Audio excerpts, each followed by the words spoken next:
ఆఫీస్కి లేట్ అవుతున్నారా? 15 మినిట్స్లో లంచ్ బాక్స్ కోసం పర్ఫెక్ట్ సొరకాయ కర్రీ అండ్ పచ్చడి రెడీ చేద్దాం. Welcome back to cooking with Mouni. Made with love, served with happiness. ముందుగా ఒక లేత సొరకాయ అనేది తీసుకుందాము. దాని పొట్టంతా తీసేసి ఇలా చిన్న ముక్కలుగా మరియు పెద్ద ముక్కలుగా కట్ చేసుకుందామండి. ఇప్పుడు ఒక కుక్కర్ అనేది తీసుకొని ముందుగా కట్ చేసుకున్నటువంటి పెద్ద సొరకాయ ముక్కలన్నిటిని కూడా ఈ కుక్కర్లో వేస్తున్నాను.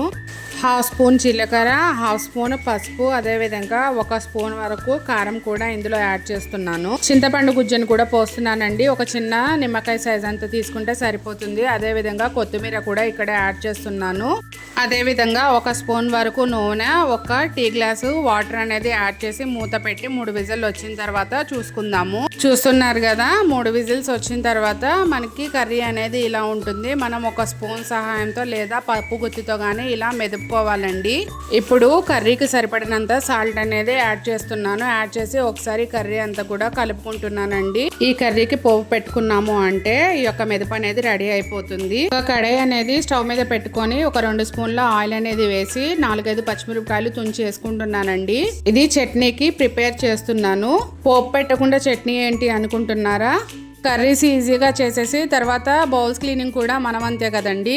ముందుగా ప్లాన్ చేసుకున్నామంటే 1 or 2 బౌల్స్తోనే కర్రీస్ అనేవి ప్రిపేర్ అయిపోతాయి. క్లీనింగ్ కూడా ఈజీ అవుతుంది. పచ్చిమిరపకాయలను ఒక బౌల్లో తీసుకుందాం. చూస్తున్నారు కదా, అదే కడాయిలో మరొక 2 స్పూన్ల ఆయిల్ అనేది యాడ్ చేసి నేను తాలింపు అనేది పెట్టుకుంటున్నాను.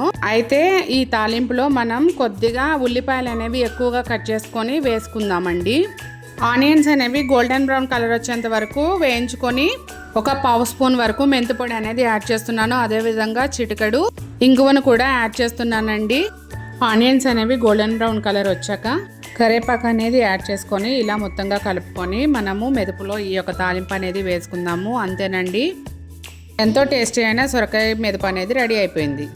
పోపు యూస్ చేసిన కడాయిలో మళ్ళొక 2 స్పూన్ల వరకు ఆయిల్ అనేది యాడ్ చేసి మనం ముందుగా కట్ చేసి పక్కన పెట్టుకున్నటువంటి ఒక 3 టమాటా ముక్కలు అనేవి వేసి వేయించుకుందామండి. అదేవిధంగా చిన్నగా కట్ చేసినటువంటి సొరకాయ ముక్కలను కూడా ఇందులో వేసి 1 స్పూన్ వరకు సాల్ట్ అనేది యాడ్ చేసి వేయించుకుందాము. చూస్తున్నారు కదండి, ఒక 5 మినిట్స్ అయిపోయిన తర్వాత సొరకాయ ముక్కలన్నీ ఇంత సాఫ్ట్గా అవుతాయి. దీన్ని తీసి పక్కన పెట్టుకుందాము. ఇప్పుడు ఒక మిక్సీ జార్లో ముందుగా వేయించుకున్నటువంటి పచ్చిమిరపకాయలు, అదేవిధంగా 4 వెల్లుల్లి రెబ్బలు, కొద్దిగా చింతపండు, అదేవిధంగా కొద్దిగా కొత్తిమీరని కూడా యాడ్ చేసి ఒకసారి మిక్సీ చేసుకుందాము.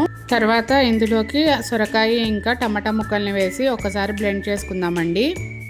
ఇప్పుడు పోపు అనేది పెట్టుకుందాము. ఈ పోపులో నేను 1/2 స్పూన్ వరకు పసుపు కూడా యాడ్ చేస్తున్నానండి. పోపులో చట్నీ అనేది వేసి ఒకసారి మొత్తంగా కలుపుకుందాము. అంతే, ఎంతో టేస్టీ అయిన చట్నీ కూడా రెడీ అయిపోయిందండి. కర్రీ ఇంకా చట్నీ 2 కూడా చపాతీలోకి, రైస్లోకి కూడా ఎంతో టేస్టీగా ఉంటుంది. వీడియో నచ్చితే లైక్ చేయండి, షేర్ చేయండి, సబ్స్క్రైబ్ చేయండి. Thank you for watching.